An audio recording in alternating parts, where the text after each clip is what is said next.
N'achetez surtout pas les nouveaux iPhones. Parce que quand tu auras regardé cette vidéo du début à la fin, tu vas voir, tu vas être choqué. J'espère que vous allez tous très bien, car aujourd'hui, on va parler des nouveaux iPhones qu'a annoncé Apple hier soir lors de leur keynote. Donc ils ont bien sûr annoncé les nouveaux iPhones ainsi que leurs nouveautés. Le problème, c'est que leurs nouveautés, on ne pourra pas en bénéficier en France ni en Europe. Bien sûr, je t'explique tout ça dans cette vidéo. En attendant, voici l'iPhone 16 Pro.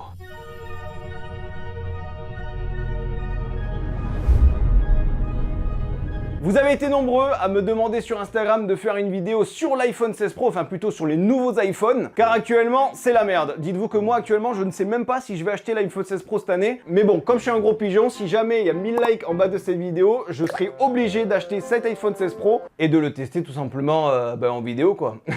En attendant, aujourd'hui, je vais vous dire les nouveautés par rapport aux nouveaux iPhones, mais juste avant, n'hésitez pas, vous, à me marquer dans les commentaires de cette vidéo quel téléphone as-tu. Est-ce que tu as un iPhone ou alors un autre téléphone et est-ce que tu en es content? Car actuellement, je vous cache pas que je possède depuis plus d'un an, enfin ça va faire presque un an, que je possède l'iPhone 15 Pro et je dois avouer qu'il est incroyable. En un an, j'ai eu aucun bug, aucun problème de fonctionnement. Vraiment, cet iPhone, je trouve que c'est une masterclass d'Apple et c'est pour ça que je vous le conseille. Si jamais vous vouliez acheter l'iPhone 16 Pro et que ça vous chauffe un peu moins après ce que je vais vous dire, n'hésitez pas à vous réfugier sur l'iPhone 15 Pro qui va en plus baisser en prix parce que les nouveaux iPhones sont arrivés. Donc vous allez les avoir pour beaucoup moins cher. D'ailleurs, si ça t'intéresse, je te mets le lien en description. Donc qu'est-ce qu'il faut savoir sur les nouveaux iPhones? Je parle bien de l'iPhone 16, l'iPhone 16 Plus, l'iPhone 16 Pro et l'iPhone 16 Pro Max. C'est les 4 iPhones qui ont été dévoilés hier lors de la keynote d'Apple et le gros changement qui change cette année, c'est au niveau de ce fameux bouton que je vous en parlerai juste après parce que franchement c'est une dinguerie. Dinguerie dans le sens innovation, mais dinguerie dans le sens où on va pas pouvoir trop l'utiliser. Voilà, je vous en parlerai juste après. En attendant, le premier changement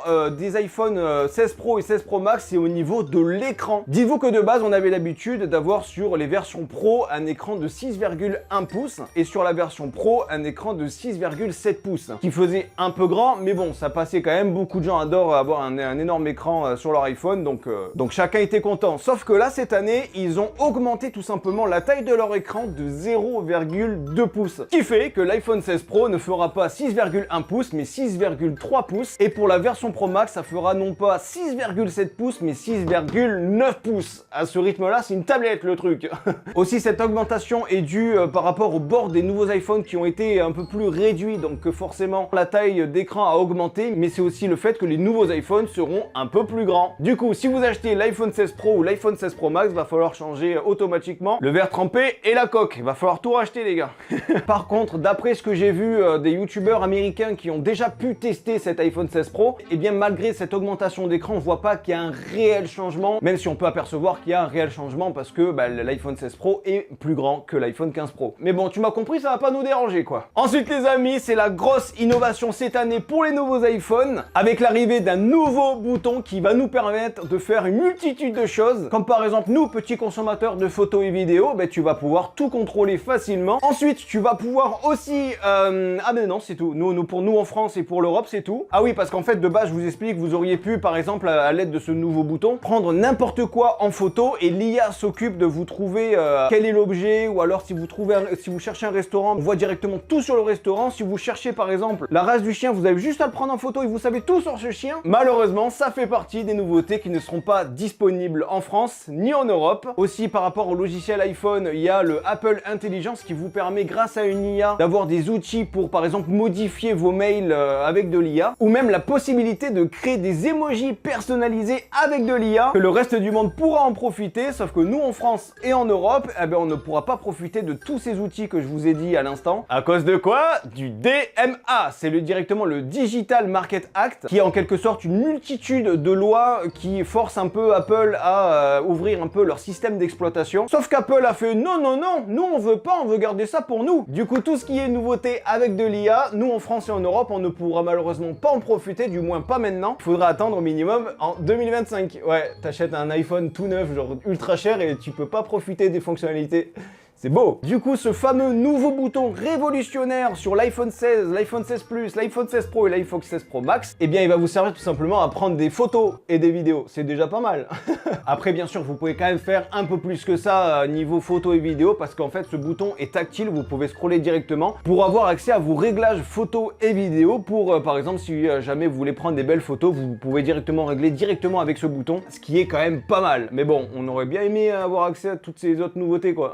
Aussi, comme nouveauté sur l'iPhone 16 Pro et l'iPhone 16 Pro Max, nous avons la nouvelle puce A18 Pro. Alors ça, par contre, je suis désolé, d'accord, la puce est plus puissante, d'accord, elle est plus innovante, mais est-ce qu'on peut appeler ça vraiment une nouveauté? Parce que tous les ans, c'est pareil, on met toujours une puce un peu plus puissante, un peu plus innovante. Moi, je trouve ça un peu du foutage de gueule dans le sens, heureusement que tu es obligé d'innover un peu sur ta puce pour plus de performance. Imagine, toi, ils mettraient la même puce de l'iPhone 15 Pro sur l'iPhone 16 Pro. Ça serait du foutage de gueule. Donc, ok, elle sera plus puissante, ok, elle sera plus performante, mais bon, ça, au niveau de ça, c'est bon. On peut pas appeler ça vraiment une nouveauté révolutionnaire. Enfin bref, pour résumer les nouveaux iPhones, par rapport à l'iPhone 16 et à l'iPhone 16 Plus, il y a un nouveau bouton qui vous permet de prendre des photos et des vidéos. Pour cette version, c'est tout. Non, en vrai, je suis un peu mauvaise langue pour l'iPhone 16. Ils ont renforcé un peu leur écran pour qu'il soit limite 50% plus résistant que de base. Ils ont rajouté le bouton Action qui était disponible sur l'iPhone 15 Pro, donc ça c'est cool. Et au niveau de la luminosité, vous aurez pratiquement la même que sur les versions Pro. Donc ça c'est plutôt pas mal, mais bon voilà. Pour moi, c'est un peu des changements qui veut dire, ok, bon, ils achètent un téléphone quand même 1000 €, faudrait quand même leur ajouter plus de fonctionnalités quand même.